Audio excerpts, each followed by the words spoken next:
Welcome to Claire's Classes Listening Challenge. This is the IELTS listening test. You will hear a number of different recordings and you will have to answer questions on what you hear. There will be time for you to read the instructions and questions and you will have a chance to check your work. All the recordings will be played once only. The test is in 4 parts. At the end of the test, you will be given 10 minutes to transfer your answers to the answer sheet. Now turn to Part 1.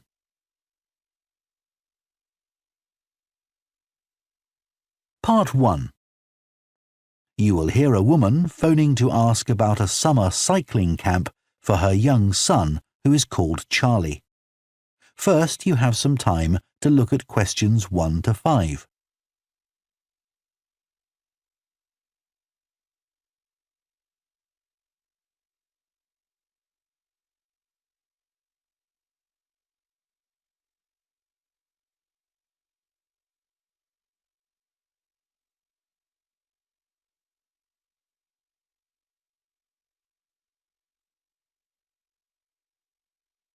Now listen carefully and answer questions 1 to 5. Hello, Junior Cycle Camp. Jake speaking. Hi, I'm calling for some information about the cycle camp. I'm thinking of sending my son. Great. Well, it's held every weekday morning over the summer vacation, and we focus on basic cycling skills and safety. We have 8 levels for children from 3 years upwards. How old's your son? Charlie? He's 7. He can ride a bike, but he needs a little more training before he's safe to go on the road. He'd probably be best in level 5. They start off practicing on the site here, and we aim to get them riding on the road. But first, they're taken to ride in the park, away from the traffic. Right. And can you tell me a bit about the instructors? Well, all our staff wear different colored shirts. So we have 3 supervisors, and they have red shirts. They support the instructors, and they also stand in for me if I'm not around. Then the instructors themselves are in blue shirts, and one of these is responsible for each class. Okay. In order to be accepted, all our instructors have to submit a reference from someone who's seen them work with children. Like if they've worked as a babysitter, for example. Then they have to complete our training course, including how to do lesson plans and generally care for the well-being of the kids in their class. They do a great job, I have to say. Right. And tell me a bit about the classes. What size will Charlie's class be?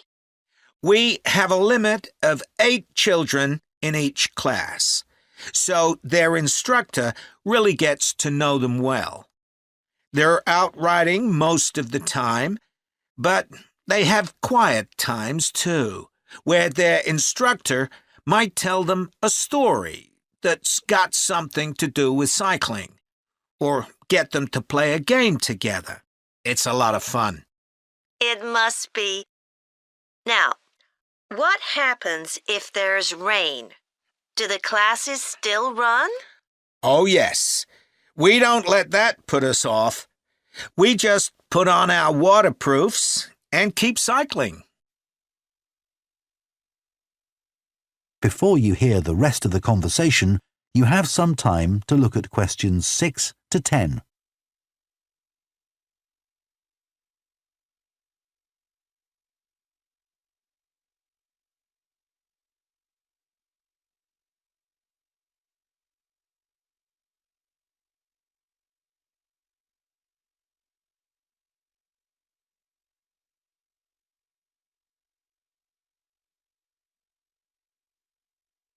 Now listen and answer questions 6 to 10.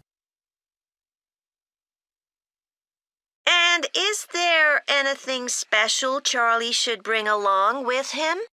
Well, maybe some spare clothes, especially if the weather's not so good. And a snack for break time? How about a drink? No, we'll provide that. And make sure he has shoes, not sandals. Sure. And just at present, Charlie has to take medication every few hours, so I'll make sure he has that. Absolutely. Just give us details of when he has to take it, and we'll make sure he does. Thanks. Now, there are a few things you should know about day 1 of the camp. The classes normally start at 9:30 every morning, but on day 1, you should aim to get Charlie here by 9:20.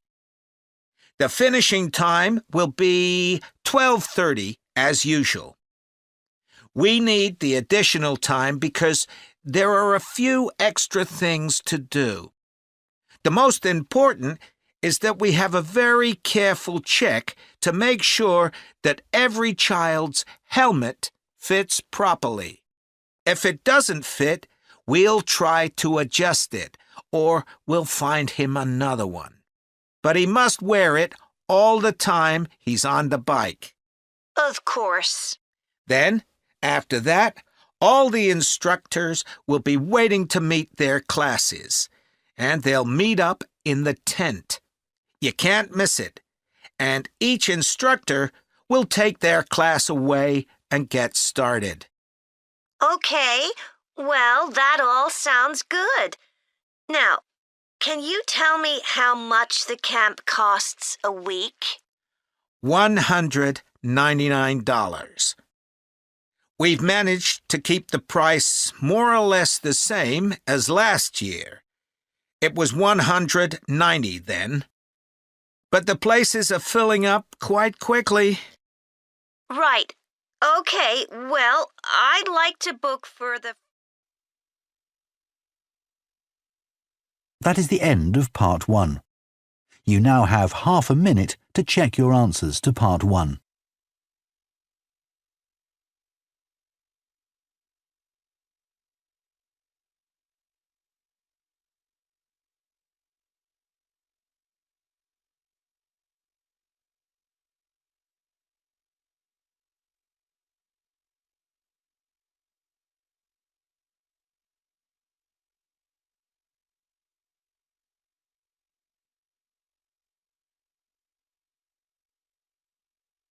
Two.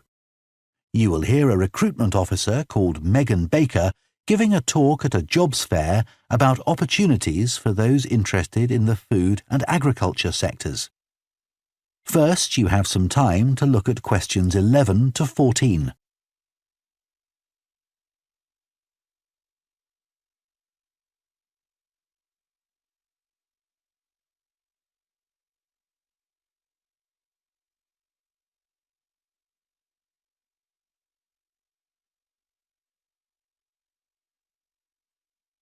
Now listen carefully and answer questions 11 to 14.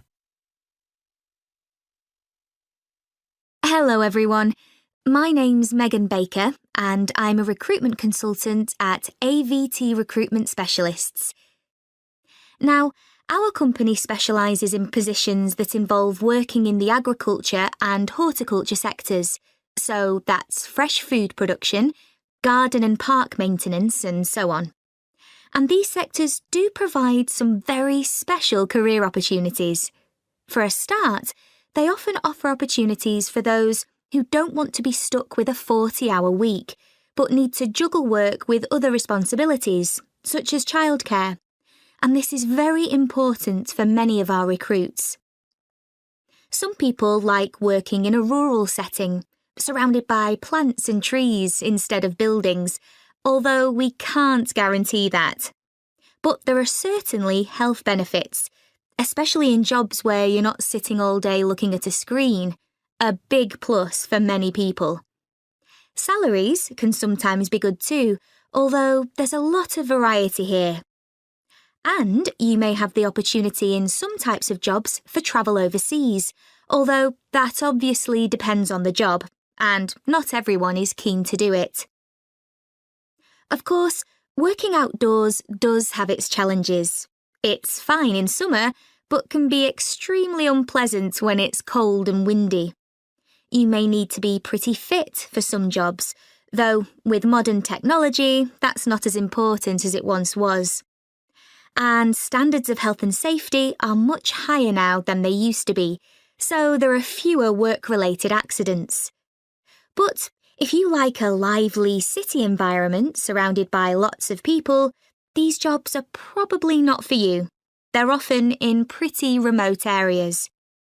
And some people worry about finding a suitable place to live, but in our experience, this usually turns out fine. Before you hear the rest of the talk, you have some time to look at questions 15 to 20.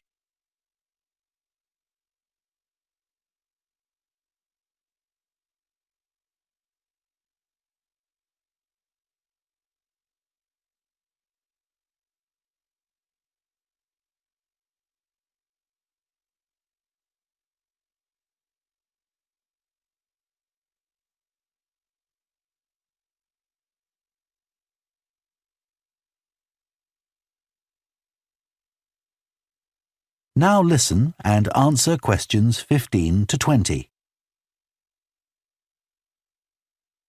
Now, let me tell you about some of the exciting jobs that we have on our books right now. One is for a fresh food commercial manager. Our client here is a very large fresh food producer, supplying a range of top supermarkets. They operate in a very fast-paced environment with low profit margins. The staff there work hard, but they play hard as well. So if you've a sociable personality, this may be for you.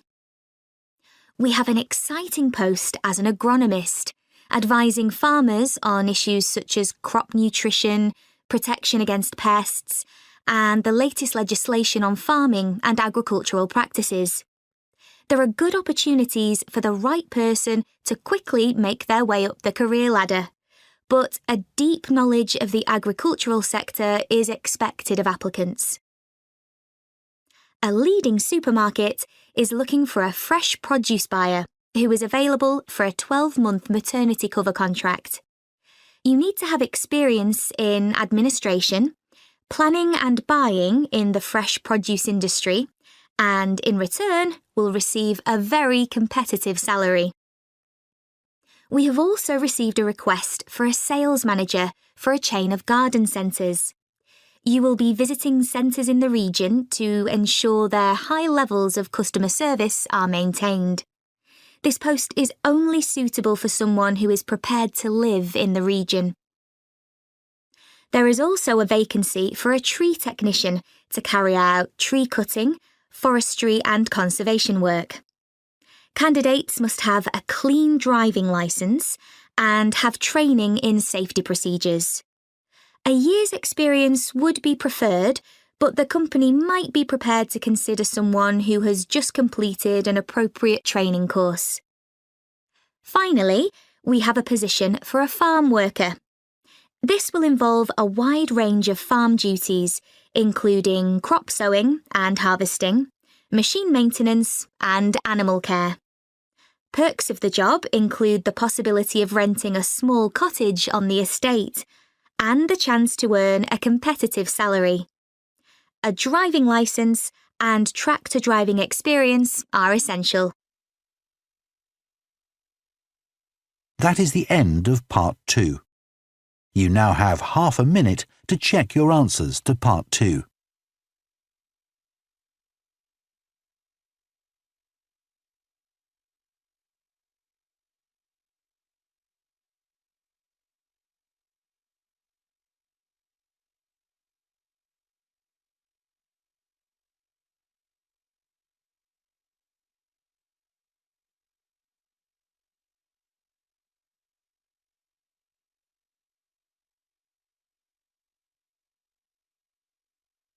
3.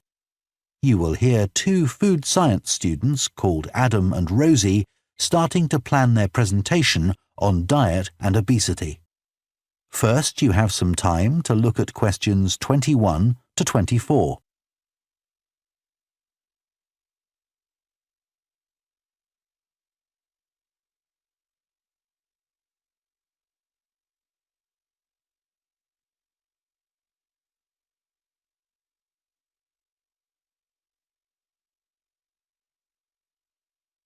Now listen carefully and answer questions 21 to 24.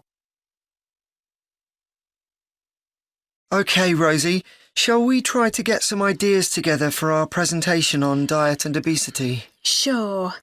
I can talk about the experiment I did to see if people can tell the difference between real sugar and artificial sweeteners. Where you gave people drinks with either sugar or artificial sweeteners, and they had to say which they thought it was? Yeah, it took me ages to decide exactly how I'd organise it, especially how I could make sure that people didn't know which drink I was giving them. It was hard to keep track of it all, especially as I had so many people doing it. I had to make sure I kept a proper record of what each person had had. So, could most people tell the difference? Yeah, I hadn't thought that they would be able to, but most people could.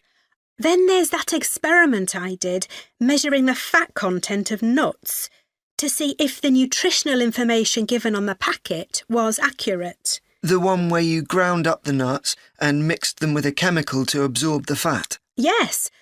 My results were a bit problematic. The fat content for that type of nut seemed much lower than it said on the package. But I reckon the package information was right. I think I should probably have ground up the nuts more than I did. It's possible that the scales for weighing the fat weren't accurate enough too. I'd really like to try the experiment again sometime. Before you hear the rest of the discussion, you have some time to look at questions 25 to 30.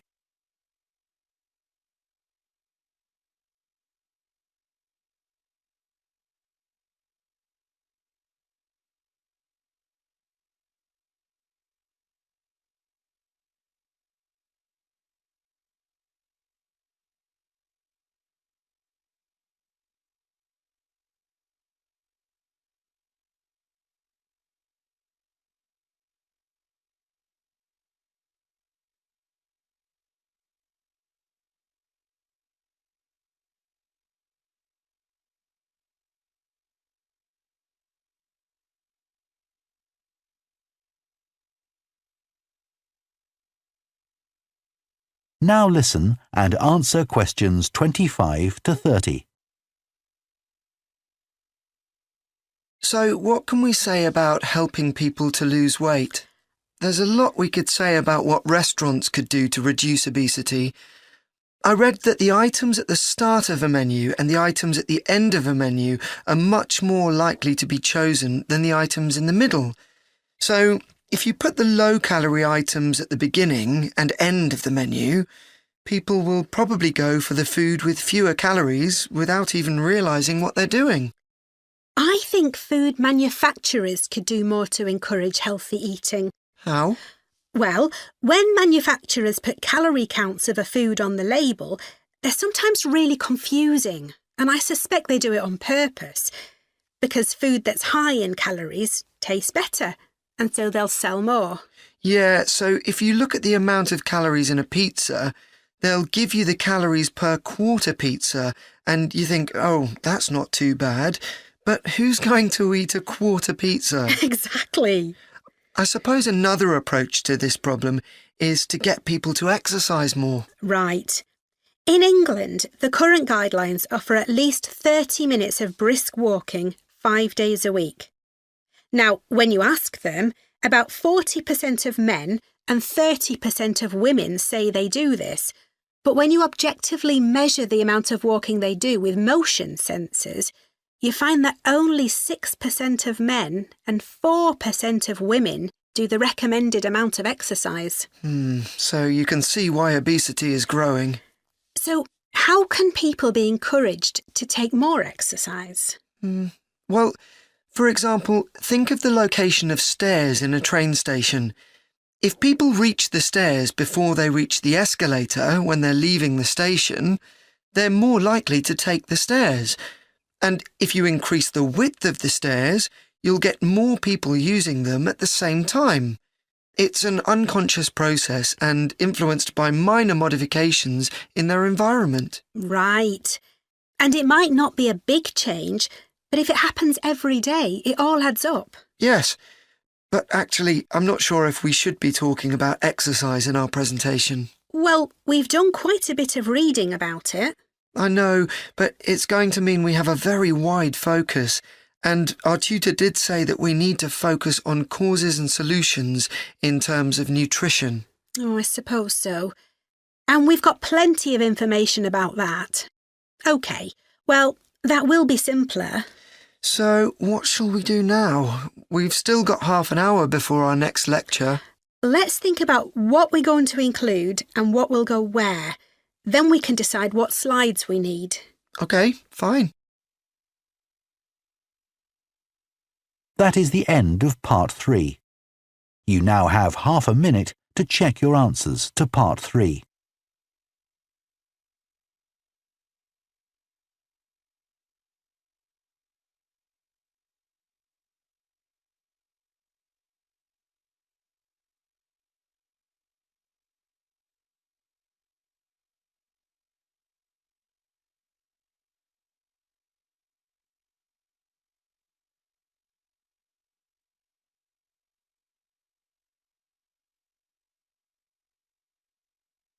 Part 4. You will hear a lecturer on a fashion design course introducing the subject of hand knitting, which involves making things like woolen jumpers and scarves. First, you have some time to look at questions 31 to 40.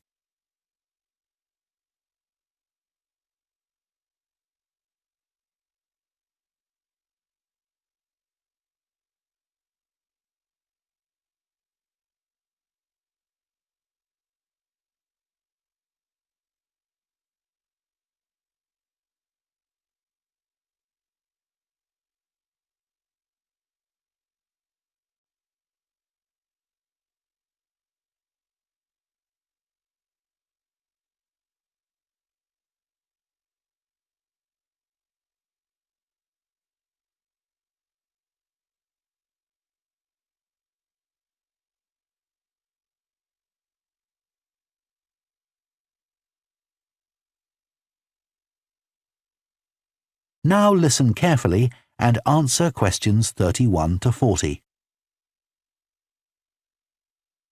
Good morning, everyone. So today we're going to look at an important creative activity, and that's hand knitting. Ancient knitted garments have been found in many different countries, showing that knitting is a global activity with a long history. When someone says the word knitting, we might well picture an elderly person, a grandmother perhaps, sitting by the fire knitting garments for themselves or other members of the family. It's a homely image, but one that may lead you to feel that knitting is an activity of the past. And indeed, during the previous decade, it was one of the skills that was predicted to vanish from everyday life. For although humans have sewn and knitted their own clothing for a very long time, many of these craft-based skills went into decline when industrial machines took over, mainly because they were no longer passed down from one generation to another. However, that's all changing, and interest in knitting classes, in many countries, is actually rising, as more and more people are seeking formal instruction in the skill. With that trend, we're also seeing an increase in the sales figures for knitting equipment. So, why do people want to be taught to knit at a time when a machine can readily do the job for them? The answer is that knitting, as a handicraft, has numerous benefits for those doing it. Let's consider what some of these might be. While many people knitted garments in the past because they couldn't afford to buy clothes, it's still true today that knitting can be helpful if you're experiencing economic hardship. If you have several children who all need warm winter clothes, knitting may save you a lot of money. And the results of knitting your own clothes can be very rewarding, even though the skills you need to get going are really quite basic, and the financial outlay is minimal. But the more significant benefits in today's world are to do with well-being. In a world where it's estimated that we spend up to 9 hours a day online, doing something with our hands that is craft-based makes us feel good. It releases us from the stress of a technological, fast-paced life.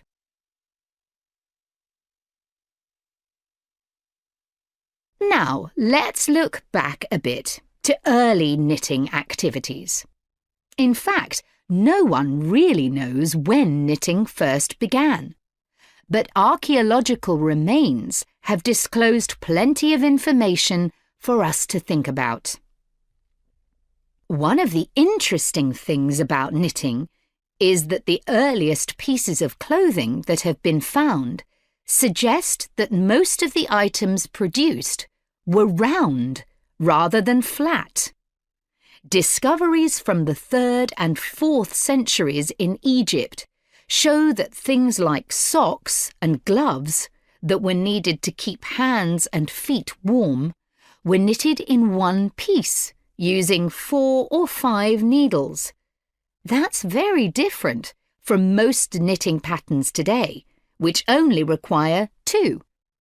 What's more, the very first needles people used were hand-carved out of wood and other natural materials, like bone, whereas today's needles are largely made of steel or plastic and make that characteristic clicking sound when someone's using them. Ancient people knitted using yarns made from linen, hemp, cotton, and wool, and these were often very rough on the skin. The spinning wheel, which allowed people to make finer yarns and produce much greater quantities of them, led to the dominance of wool in the knitting industry, often favoured for its warmth. Another interesting fact about knitting is that because it was practised in so many parts of the world, for so many purposes, regional differences in style developed.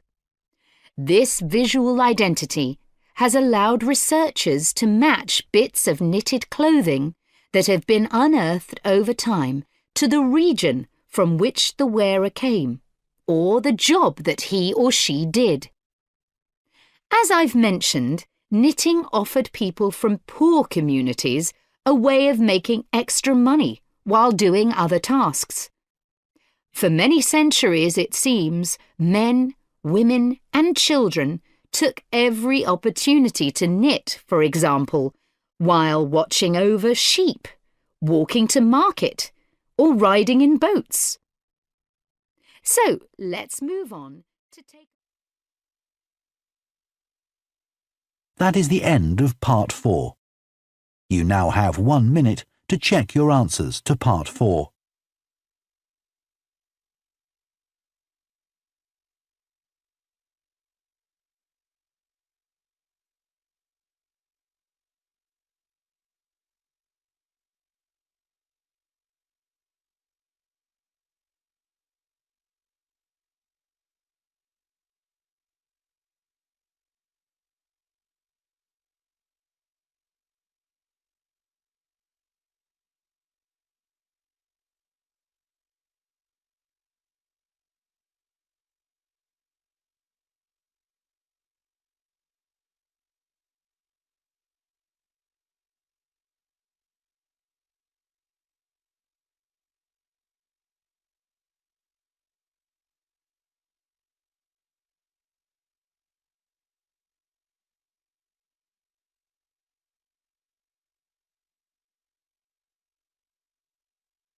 That is the end of the listening test. In the IELTS test, you would now have 10 minutes to transfer your answers to the answer sheet.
That is the end of the listening test.